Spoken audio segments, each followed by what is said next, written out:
Sir, প্রথমে আমরা আপনার কাছে জানতে চাই যে নিউরো অপথলমোলজি বলতে কি বোঝায়? নিউরো শব্দের অর্থ হলো স্নায়ুতন্ত্র অথবা স্নায়ুর যে একক, সেটাই নিউরন। নিউরন থেকে নিউরো।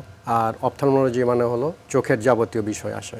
এই দুইটার সংযোগ করলে যেটা দাঁড়ায় সেটা হলো যে চোখের সাথে আমাদের স্নায়ুতন্ত্রের যে সম্পর্ক, এই বিষয়ে যেটা ডিল করে, যে সাবজেক্টটা ডিল করে, এটা হচ্ছে নিউরো অপথলমোলজি। কি কি ধরনের সমস্যা এই স্নায়ুতন্ত্র বা ব্রেনের সমস্যার কারণে হতে পারে? ব্রেনের এবং চোখের জি নিবিড় সংযোগ, জি একে অপরের উপর অঙ্গাঙ্গিভাবে নির্ভরশীল।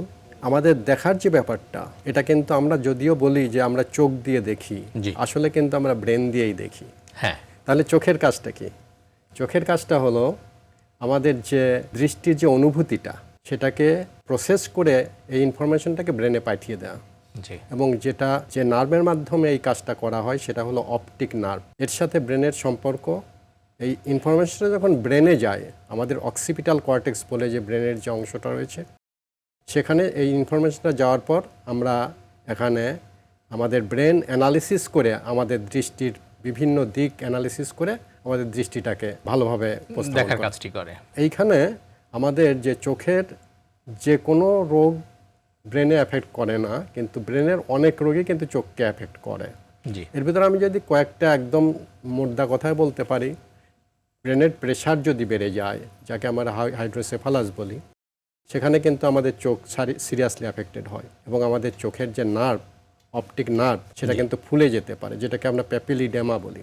জি যে কোনো আঘাতে যদি ব্রেন অ্যাফেক্টেড হয়, চোখও অ্যাফেক্টেড হতে পারে।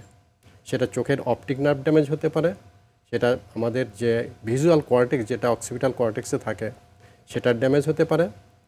আবার চোখের অন্য ধরনের রোগও হতে পারে, যেরকম ব্রেনের যদি আমাদের যেটাকে আমরা ডিমাইলিনেটিং ডিজিজ বলি, এইটা হলে পরে আমাদের অপটিক নিউরাইটিস, অর্থাৎ আমাদের চোখের যে প্রধান স্নায়ু, তার প্রদাহ হয়ে আমাদের দৃষ্টিশক্তি ক্ষতিগ্রস্ত হতে পারে।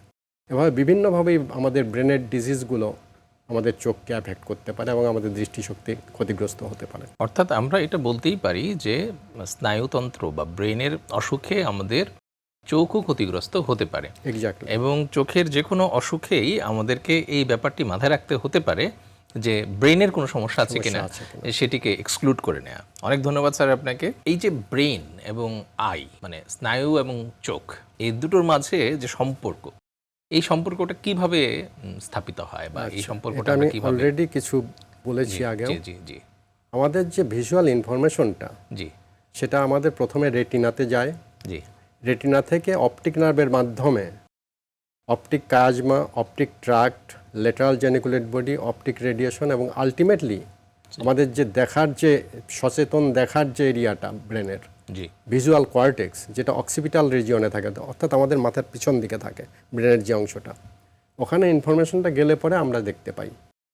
এবং আমাদের ভিশনের বিভিন্ন ফ্যাকাল্টিস, যেরকম কালার, টেক্সচার, ফর্ম, সাইজ, বিভিন্ন দিকগুলো ব্রেন অ্যানালাইসিস করে বের করে। তো এখানে যেহেতু আমাদের ব্রেনই দেখার মূল শক্তি, কাজেই ব্রেনের অ্যাফেকশন হলে, ব্রেনের কোনো ডিজিজ হলে পরে চোখের ডিজিজ অবশ্যম্ভাবী, আমাদের দৃষ্টি ক্ষতিগ্রস্ত হবেই, এটা খুবই স্বাভাবিক।